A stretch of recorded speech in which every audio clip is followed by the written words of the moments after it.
there, fantasy owners. Welcome to LTC Fantasy. Not sure if you're chiming in via YouTube or via podcast, but appreciate the listener watch nonetheless. We're continuing along with our team reviews, and we're going to continue to look at the New York Rangers. We'll look at their goaltending tandem, defensive pairings, and forward lines. Mention who's playing on special team units. We go according to dailyfaceoff.com. I do find them the most accurate, especially during the regular season there. And we'll get right into it to help you get prepped for your upcoming drafts. So goaltending tandem for the Rangers this year is Igor Shasturkin and Euroslav Holak. Now Shasturkin had one hell of a season last year. He's 26 years old. He played in 53 games, was 36, 13, and 4, had 6 shutouts, only a goals against of 2.07, and his save percentage was .935. Holak, on the other hand, he's 37 years old, so definitely creeping up there. Last year he got into 17 games. He was 4, 7, and 2 on, a piss-poor Canucks team. 2.94 goals against average and a .903 save percentage. Now, looking at the tandem realistically, Shasturkin's the one you're going to want to take, obviously. He'll be a top 5 fantasy goalie more than likely this year again. He plays a lot, good save percentage. Their team hasn't changed a whole bunch in the offseason, so they should have that continued success. Strom's out, but they brought Trocheck in. Kopp and Vetrano weren't really around long enough to really... They came in at the trade deadline. They were still good before then. So, realistically, they should have another really solid season, and Shasturkin is a guy. Holak, on the other hand, he's an okay backup, but I wouldn't really put much merit in it or draft him by any means. Maybe a spot start here and there on a light night might be the only time really to use him. Shasturkin's a guy, going to be the guy, and jump all over him in your drafts. He'll probably be, I'm guessing, first or second goalie off the board this year, depending on Vasilevsky. Obviously, history repeats itself. Vasilevsky should have another good season too, but no reason why Shasturkin shouldn't either. Defensive pairings. Top pairing is Ryan Lindgren and Adam Fox. Now, Lindgren, he should also be on the first PK. He's only 24 years old. Last year, he got into 78 games, so pretty much full season. He had 4 goals, 11 assists for 15 points. So, not a lot of offensive production there. But he did throw 129 hits, 141 blocks, and 73 shots on goal. And being a young guy, he might bump up that offense a little bit, especially playing with Fox. But hits and blocks is where he has any value for you. So, if you're in a banger league, or if it's a really deep league, might be somebody to take, but realistically, you'll pick him up on a waiver wire and use him on a light night more than anything. Adam Fox, on the other hand, he should be on the first power play unit and top PK unit. He's also 24 years old. Last year, he got into 78 games played, so same as Lindgren. He had 11 goals, 63 assists for 74 points. So damn near a point per game, and point per game defensemen are hard to come by. So he'll be taken fairly early, I'm sure. He had 33 power play points. So a lot of points on the power play there, which is nice. 30 hits, 128 blocks. So he blocked a lot of shots, which is added value if that is scored in your league. And 158 shots on goal. The second pairing is Keandre Miller and Jacob Trouba. Now, Miller, he should be on the second PK. He's only 22 years old, so a young kid. He got into all 82 games last year, had 7 goals, 13 assists for 20 points. He had 1 on the power play, 151 hits, 95 blocks, and 102 shots on goal. Here's a guy, if you're in a banger league, I'd probably take him ahead of Lindgren, even though Lindgren does get more blocks. But just him being a couple years younger, and he was more offensive in junior, so there's a little bit more fantasy upside there for you. Trouba, he should be on the second power play unit and second PK unit.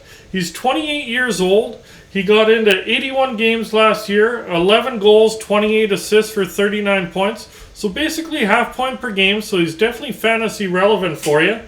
4 power play points. He threw 207 hits, 177 blocks, and 204 shots on goal. So if you're in a well-rounded league which scores on many categories, Trouba will provide a lot of fantasy upside for you. If you're in a standard scoring league, Fox is the one you want to take, but if it's a more balanced league, Trouba would be a sneaky pickup for you in the mid to late rounds there. Third pairing will be Zach Jones and Braden Schneider. Now Jones, he's only 21 years old. Last year got into 12 games. He had no goals, 2 assists for 2 points. He had 4 hits, 13 blocks, and 8 shots on goal. No real reason to take him. Just because he is young, check in from time to time to see how he's doing, but realistically probably not going to have a lot of fantasy value for you this year. Braden Schneider, he's only 20 years old. Last year got into 43 games played. He got called up when Lundqvist got sent down and kind of passed Lundqvist on the depth chart there. He got 2 goals, 9 assists for 11 points. So right around a quarter point per game, which is not bad for a rookie, but not enough to really take him in your draft. Maybe if it's a really deep league, you might take him, depending how many roster spots you're in. 1 power play point. He had 60 hits, 52 blocks, and 25 shots on goal. Overall, fairly decent rookie season for him. Just does that equate to taking him in a fantasy draft? Probably not yet. Moving along to forwards, or top line will be Chris Kreider, Mika Zabanajad, and Alex Lafrenier. Now Kreider, he should be on the top power play, top PK unit. He's 31 years old. Really good season last year. 81 games played. He eclipsed the 50 goal mark for the first time in his career. He had 52 goals, 25 assists for 77 points, basically point per game. 35 power play points, so a lot of production on the power play. 141 hits, which is nice value for you. 39 blocks, 258 shots on goal. A lot of fantasy value for you. Is he the first one I'm taking off in New York? No, I'm probably going to take Panarin first just because of his track record, and then probably Zabanajad, then Kreider, but that's personally me. If goals are weighted higher in your leagues, obviously Kreider's the big one to get you goals, so depending how your league's formatted, but for me he's a third forward on the Rangers, but might move up a little bit more depending how the scoring is in your league. Next up is Mika Zabanajad. He should be on the top power play, top PK unit. He's 29 years old now. Last year, 81 games played. He had 29 goals, 52 assists for 81 points. So point per game guy. 28 power play points. He had 67 hits, 47 blocks, decent amount of blocks for an offensive forward, and 219 shots on goal. So fired the puck quite a bit too, even with Kreider on that line. Last one is Alex Lafrenier. He should be on the second power play unit. He's 20 years old.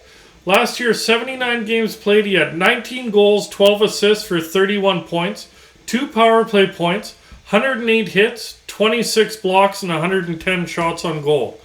Now, Lafrenier, he spent a lot of time in the bottom 6 last year, so if he is staying on that top line, you can always get those piggyback points there, so it might be a sneaky pick later on in your draft. He's only 20, so that production's only going to improve. If you're in a not so deep league, you might be able to pass up on him and pick him up later on. If you're in a league that drafts quite a few players, you might be able to sneaky pick him up in the later rounds there. Second line is Artemi Panarin, Vincent Trocheck, and Capo Caco. Now, Panarin, he should be on the top PP unit. He's 30 years old now. Last year, 75 games played. He had 22 goals, 74 assists for 96 points. So well ahead, over a point per game. If he played all 82, he's another 100-point guy. No reason why he shouldn't do it. He makes everybody around him better. So he'll be drafted fairly early in your drafts. He had 37 power play points, 22 hits, 14 blocks. So definitely not going to wow you in those two categories. And 177 shots on goal. Realistically, he's the best forward in New York, and he'll be the first one taken in pretty much should be all your drafts, unless it's a banger league. Kreider might sneak in there. Trocheck, he should be on the top power play unit. He's 29 years old. Last year in Carolina, he had 81 games played. He had 21 goals, 30 assists for 51 points. So definitely some decent production for a later round pick. 12 power play points. He had 185 hits, 46 blocks, and 168 shots on goal. His role in New York will be very similar to the one he had in Carolina, so production should be the same. He does get to play with Panarin, though, so that might increase it a bit, but I don't see him breaking 60 points, maybe in the 55 to 58 range there. Kako, he should be on the second power play unit. He's 21 years old. Last year he played in 43 games, had 7 goals, 11 assists for 18 points, 2 power play points. He had 8 hits, 15 blocks, and 62 shots on goal. Kind of hard to gauge him. There's a lot of talent there, but injury prone kind of season. He missed a lot of time, so am I drafting him? Probably not.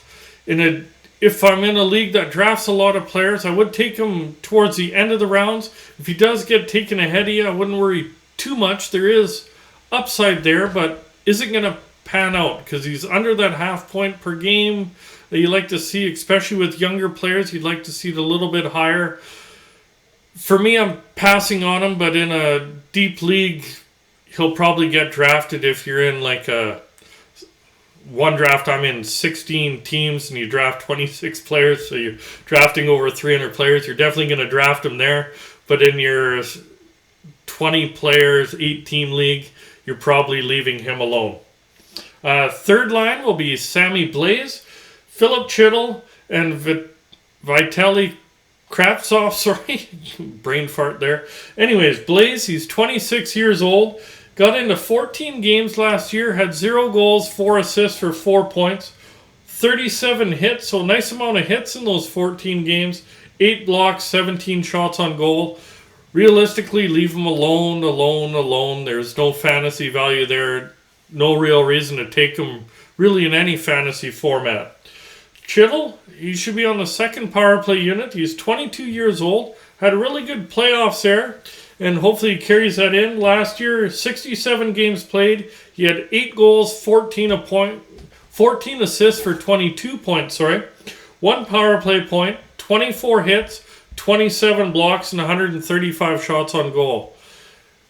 Chytil, I'm probably taking him in a deep draft, similar to like Kako or Lafrenier, not taking him in a lighter league, so to speak. But there definitely is upside there, so even if he isn't taken in your draft, maybe pick him up on a light night or watch, because if he does kind of bust out a bit, he could easily move up the depth chart there.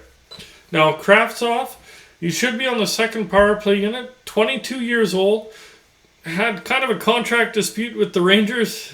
So last year he went back to the KHL. He only got into 19 games, but had 13 points in those 19 games in the KHL. And usually when it's a younger player, you don't see a whole bunch of ice time. I didn't see what his time on ice was over there, but that's pretty nice production. And he should come back with Chytil. It might be a fairly decent third line there. Wouldn't draft him, but monitor him, that's for sure. Fourth line will be Barclay Goodrow, Ryan Carpenter, and Ryan Reeves.